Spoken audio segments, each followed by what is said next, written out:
Shining Light Family, itsinda ry'ibyishimo, umunezero no guhimbaza Uwiteka nibyo byatwaritse mu mitima no mu bitekerezo. Nawe ngwino dufatanye duhimbaza Uwiteka Imana. Hanyuma twagiye dusura ahantu hatandukanye, tugenda tujya mu bice bitandukanye by'igihugu n'umujyi wa Kigali, cyane ko ari naho duherereye.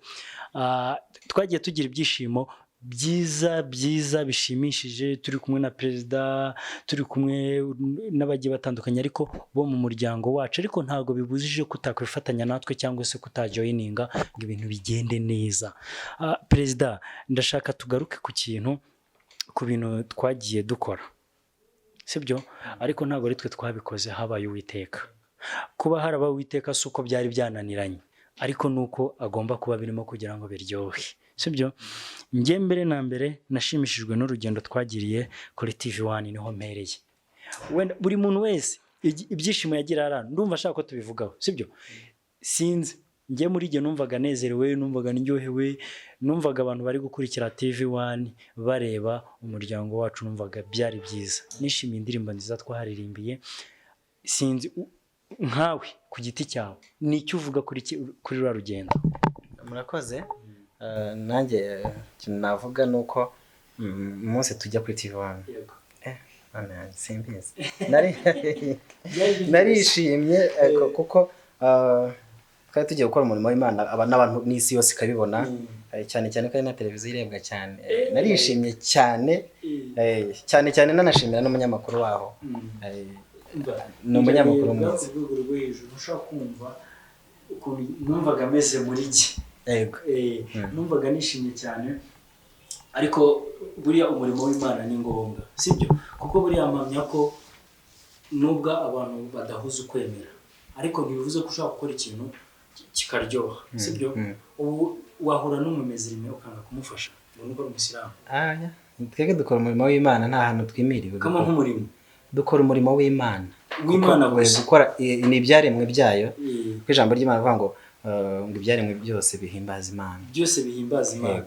Nibyo, kuko njye nkanjye mba numva ubundi ikintu cyo kureba ku muryango, ubundi idini ni nka adresse, ni nkaho ubarizwa, ariko ntibivuze ko n'ahandi wasengera utakumva Imana cyangwa se ngo uyisabe ikwime.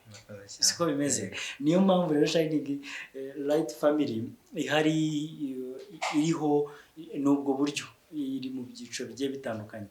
Ariko reka nkubaze, ndabona utishimye, kandi niba hari ikintu igihe numva nshaka nuko tuganira nyine tukagenda twibukiranya, sibyo? Mbabarira ujye muri mood. Mbwiza ukuri n'iki wibuka? Yego. Muri visite twagiye tugira. Nibuka ibihe twagiye tuhagirira nyine byiza. Kuri Healing, hanyuma no kuri igihe tujya kuri RTV. Harya RTV, okay. RTV ni iki kintu mu byo twahakoreye? Ni iki kintu wabonye cyabaye cyiza mbese muri wowe ukumva kiragushimishije, ukumva n'ubutaha wagaruka bagutumiye? Ni ukuntu twatarakitinze nyine attention y'abantu, abantu ukabona nyine baratwishimiye cyane. Yego. Bandika bahamagara ibintu byinshi. Ego, bandika bahamagara bavuga uko babibona, uko babitekereza. Uko babibona. Wumvaga muri wowe umeze gute? Numvaga nyine ari ikintu gituma nkura, nyine gituma nkura mu buryo bw'umwuka no kwishima, kinshimisha. Oya, jyewe ndi kumva nishimye kuko urebye uburyo byagiye bikorwa ni ibintu bishimishije. Ni n'igikorwa cyiza cy'indashyikirwa twakoze, sibyo? RTV ni gake cyane ushobora kuhabona, hariya n'ahantu utapfa kubona mu buryo bworoshye, kuko haba hari ibintu byinshi bihakorerwa. Hariya ni ku gihugu, sibyo? Hariya navuga ko ari ku gihugu, sibyo? Ariko jyewe ndashaka buri muntu wese tugende twibukiranya ni hehe twagiye tunyura. Si ngombwa ngo ngiye mvuge ngo uri n'undi yakwibuka akavuga ati ariko aha hantu byagenze neza, byararyoshye, byari bimeze neza. Hari umuntu ndi kubona wagira ngo ntabwo turi kumwe, arimo arinyungutira akantu agashikareti. Ndashaka ajye muri muntu, nawe bimeze bite? Nta kintu wibuka cyiza mu byo twagiye dukora nk'umuryango? Birahari. Ongera ijwi hanyuma twibutse. Turashaka kwibukiranya ubundi tukishima. Muri visite twagiye tugira n'amasano dukorera ukabona bishimishije abantu birabakuru bakoze ku mutima ibi ni byinshi kandi nyine nawe bitashimishaga ikintu kinshimishije mbere y'ibyo twaba turi gukora byose ubundi kuba turi kumwe gutya ni ikintu nyine mbona kiryoshye kuko buri wese ubona azana agatekerezo ke n'undi nubwo birangira duhurije hamwe igitekerezo runaka twemeranyijwe ariko buri wese aba yagiye azana ke kandi ukumva gashimishije sibyo ariko mu buzima busanzwe jyewe buri ko tugiye kuri telesimbura ikintu kinshimisha ariko nyine buri wese aravuga ko abyumva perezida tubanziriza abandi wasanga bari bakibitekereza murakoze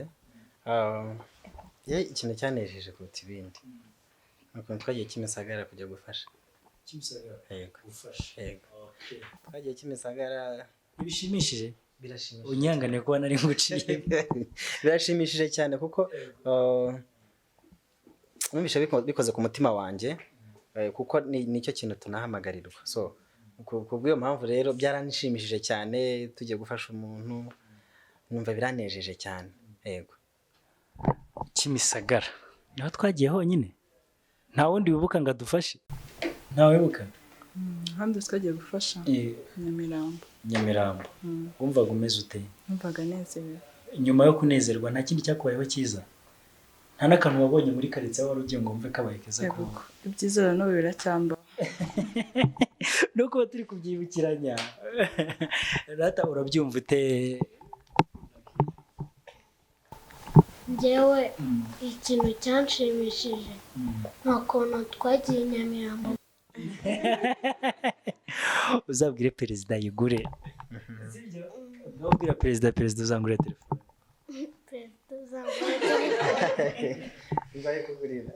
Imana yanjye ni ibintu biba bishimishije ntabwo twebwe ubwacu mbere y'uko tugira icyo dukora turabanza tukareba igikenewe muri twe kugira ngo tubone n'imbaraga zo gufasha abandi mbere y'uko dushaka umuntu udufasha turabanza tukabyishakamo nawe bikagutera imbaraga ubonye aho uhera n'aho ukomereza sibyo umva perezida agomba kukugurira telefone sibyo wowe perezida azakugurira iki ngiye guhita amazi ikintu kimwe munyumve neza imodoka yakugurira urumva muri famiye yacu umuryango wacu bari kubakikoresha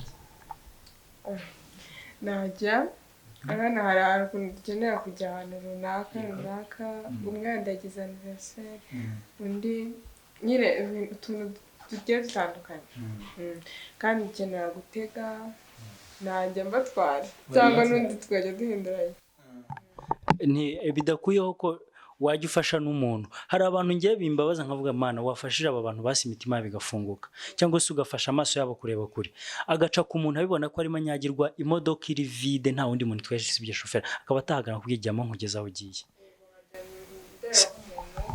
ku mwana wabuze imodoka cyangwa hari igihe usanga umuntu ku muhanda ashaka umuntu umugeza imbere wese ibyiza ubibonye bibayeho ubona nta bantu benshi byigisha birigisha nyuma mbwira turimo turibukiranya ibintu byiza twagiye dukora nyuma y'ibintu byiza muri famiye yacu twibutse ikintu waba warakoze utari kumwe natwe udashingiye kuri famiye cyabaye cyiza ufashije ubuzima bw'umuntu ukabona ko bumeze neza kubera wowe ikintu narakoze ndabyibuka ko nigaga muri senior 5 nasohotse ngiye kwa muganga ngiye kwa muganga muhura n'umuntu w'umukecuru nyine ambwiye ikibazo afite yari yataye amafaranga ye ya tike kandi yari agiye kujya noneho mu rugo koko nawe kujya kwa muganga baranyereje amafaranga nyine ndamureba yari afite n'imbago ntabwo nigeze nshidikanya nahise nyamuha kubona undi ntabwo ari menshi cyane ku buryo wenda yaba ari hejuru y'ubushobozi bwawe uzi ko nkurebye mu maso nkabibona uhise ugira ukuntu urabyibutse urababaye kubera ukuntu wabonaga yari ameze Imana igihe uri gufasha ibyumva igihe ubufasha bwo gufasha abandi sibyo muri rayiti ni byiza urabona iyo ari abakinnyi ba football baganira abakinnyi babo bagenzi babo bagakiganira mu match bagiye bakina n'ibindi umwe ugasanga aravuga arifuza kumera nk'uyu jewe mba numva sinzi uwo numva nabawe kugira ngo mfashe abantu keretse uwampa ijambo rya nyuma ryo kuvuga ngo buri muntu wese udafite aho aba habone mba numva aricyo nakora ndamutse ngize iryo jambo nabikora, nabivuga, nabigerageza. Gusa muri famiye yacu mana njye subu navuga ngo dukora ibintu byinshi ku buryo nanjye ngeraho nkumva umutima wanjye urishimye. Noneho nk'iyo ndimo ntekereza nkavuga ati nk'ubu famiye yacu tugize nk'Imana tukavuga ati tubonye nk'ahantu dukorera, tubonye nk'inzu runaka, wajya ugenda ugafata n'umuntu ukamubwira ati ngwino uryame nubona aho uzagende. Niba wabuze ubukode hariya hari icyumba kiri gupfa ubusa, ngwino uryame nubona siko bimeze perezida. Niko bimeze rwose. Siko bimeze. Siko bimeze. Niko bimeze. Ngaho mbwira ikintu wakoze ukumva kiragushimishije, kuko nikiba ari cyiza cyo gufasha cyangwa se niba ari cyo wabonye utagira icyo ukora ariko kikakubabaza kikakunanira kuko byakunaniye nawe. Ikintu cyanshimishije nakundaga gukora, ariko rimwe na rimwe bitewe n'uburyo nabikoraga sinzi ko nanjye uko nabikoraga. Nakundaga kureba nk'iyo mama yazanye sitoke ebana nkayividura ariko ntabimenye nkayividura ntabimenye, kandi nkayashyira nk'abana twigana nzi ko bataba bakabura ibiryo, nyine nkayibitwara nkabibahereza. Aho nkibaza mama atabimenya n'ukuntu nirirwa mvidura, nkavuga ati sha Imana wazarangiriye akabanga. Urumva ntago yari arya babyita ngo iki, yabyita kugutanga. Ntago Imana ari kugutanga cyangwa ngo ikuvemo, kuko Imana ikunda umuntu ufasha undi, ntago Imana yabona ushonje. Imana iguha ngo ugirire abandi umumaro, nicyo twita kwerera imbuto abandi cyangwa se bagenzi bawe, sibyo? Mbwiza ukuri, niba mwaraguraga 25 kilo y'umuceri mu rugo, ukwezi kwajyaga gushira mutabonye nk'ibiri, sha aho ngaho nabambeshye. wabubeshye. Gusa icyo navuga, iyo wajyaga gushira mama yitaga gurundi akakibaze uyu mufuka kushira vuba, nkambwe ati none se twe ntago turya, akamenya se niba turya ku buryo ukwezi kujya gushira umuceri washize, kandi ukabivuga umeze nyine ndi mukuri cyane imbaraga zo kugura undi ubona ufashisha abantu cyane. Nko kura nk'ibiri 10 ntabimenye, cyumweru kimwe nkakura nka 2, ikindi cyumweru 2 gutyo, kwezi cyumweru buri kimweru nakuragaho ibiro 2, ukwezi ukagenda gushyira nk'ibiro 8 cyangwa 10. Ngizaho akabazo gato, n'umuntu uri muri mwe akumve, tuvugisha ukuri, buri uko wakuragaho ibiro 2 ukabijyana, sibyo? Wabaga muri uyu muryango ntiwari bwawugemo. Ngira ngo iki ngiki ni ikintu gisa kinza mu mutwe, ni ukuvuga ngo n'ubundi ni ikintu cyari ngombwa ko kibaho. Ni family yacu yaje kuko byari bikenewe, byari ngombwa. Ibaze warabikoze, uriya nawe yakoze ibindi, ntihabuze n'uwo utanze urukweto rwo kwambara, ntihabuze n'uwo utanze ishati yo kwambara, ariko akayitanga atazi ko nawe utanga umuceri, sibyo? Ni ukuvuga ngo uzi agaciro uhise ugira imbere y'Imana, pana imbere y'abantu. Abantu babashyira mu bwinshi bakareba ibintu uko bingana, bagaha agaciro ikintu bakurikije uko kingana. Ubu wowe unganya ubushobozi na Caritas cyangwa se nibyo niko bimeze, wowe unganya ubushobozi na Caritas, kiriya kigo cy'abihaye Imana, kuko wabikoraga uri umwe ntawe ushingiyeho uvuga ngo aragufasha nta n'iki, ukabikora rimwe na rimwe bitanemewe ariko ugamije kugira ibyiza. Aka kanya rero uwaguha ubushobozi wakubaka kabiri Caritas cyangwa se n'ikindi kigo gifasha, noneho bazabikora, kandi uriya ni umuryango mugari ukorera ku isi hose, sibyo? Imana iguha umugisha kandi gusange inagushoboze. Icyo nakora mbaye umukire, banumva nashyiraho ikigo kera imfubyi, cyangwa se kwa kundi umuntu ntaburara akavuga ati hari ikigo cyemeye gutanga ibiryo, nkashyiraho n'abakozi bakazajya bateka, ushaka ibiryo akaza akabifata. Nyine sinkunda kubona imbabare cyane, cyo kumwe nuko nanga umuntu urenganya undi, nkumva byaba ari byiza icyo kigo mbaye umukire nagishinga kabisa cyane. Bivuze ngo kuba harakuweho ibigo by'imfubyi cyangwa se birera abana badafite imiryango cyangwa se bagiye babura imiryango yabo mu buryo bugiye butandukanye, sibyo? We nta nubwo acyemera, kiranamubabaza buriya, kuko hari abantu benshi bafite ubushobozi, bafite n'iki, ariko bashobora gufasha imfubyi, abantu badafite ba mama ba papa wabo. Urumva warareba akabona kirakenewe ariko nta buryo yabinyuzamo, ariko bitavuze ko abonye n'5,000 cyangwa se 1,000 yagira uwafasha. Urumva ubundi nicyo umuryango wacu bereyeho, sibyo? kumva wafasha umuntu, kumva wamuha amazi akanywa, ukumva wamubwira ati ngwino ukarabe dore urasa nabi, fata iriya pantaro n'uriya mupira wambara uyu munsi ugenda use neza, wambare na ziriya nkweto, hanyuma nibishira Imana ntizabura gukurira ibindi, sibyo rata? Yego nibyo. Niko siko bimeze. Yego. Rero gufasha ntago bisaba ibintu byinshi, sibyo perezida? Kuko buriya namwe kujya kuri RTV, TV1 mwarafashijwe. Mushimire ubuyobozi bwa TV1 CKNC. Yego. Mu mushimire n'itsinda rimufasha gutunganya ibikorwa bya televiziyo ye, hanyuma mushimire na televiziyo y'igihugu. Perezida niwe nsabye gushimira izo nzego zombi. Murakoze. Mu by'ukuri pe nta kintu twaba turabashimiye, Imana yo mu ijuru bamugisha. TV1 Imana bamugisha, Kenisi umuyobozi wayo wa TV1 na Mimi uhagarariye Gospel The Vibe, yaradufasha cyane. Nabyo biri mu bintu kandi byabashimishije. Byadushimishije cyane. Aradukunda cyane Mimi, Imana imumugisha. Nanashimira RTV, body yawo iyoboye RTV, ndabashimira. Abandi bantu nshimira ni delegation ya Sunday Live.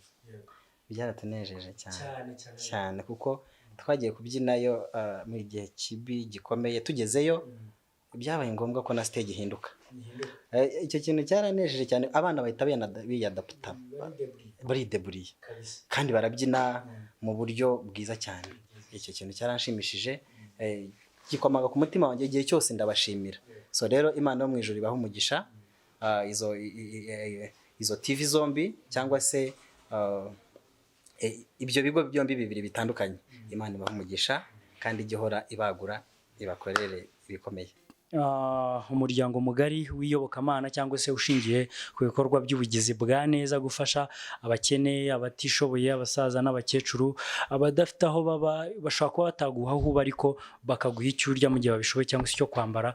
Icyiza ni kivuye ku mutima kandi cyishimiwe. Hanyuma mbere y'uko ngiye gusoza, nta n'ikindi ndenzaho, tubasezeraho nk'umuryango muri rusange, ariko Lucky igira hino. Wihangane, ubu tugiye kuganira, ngo ino nkubaza akantu gatoya. Igira hirya twicarane na Lucky. Lucky yicara, akira iyi mikoro, hanyuma gira ikintu mbaza, cyaba kimwe cyangwa bibiri, ubundi musubize dusoze. Wagiye mu bunyamakuru ryari? Ubunyamakuru mbumazemo imyaka 3. Ni byiza, ni icyo nashakaga kukubaza. Nicyo nshaka kumbaza. Mwamubonye rero ni Lucky, ni amahirwe, ni chance, ni byose. Hanyuma iyi ngiyi ngira ngo ni zawadi y'Uwiteka, ni impano y'Imana mu muryango we Imana yabahaye. Hanyuma reka ngusabe udusengere, dushyire imbere y'Imana. Ngaho hagarara hano twese udusengere, hanyuma duhite dusoza.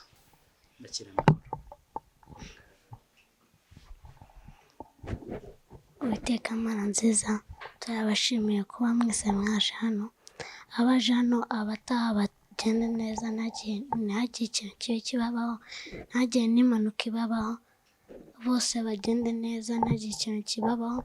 Kandi Mana ndabakunda cyane.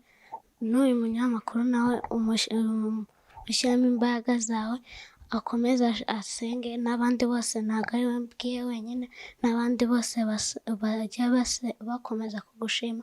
Hanyuma ndagukunda cyane, twese turagukunda cyane. Amen.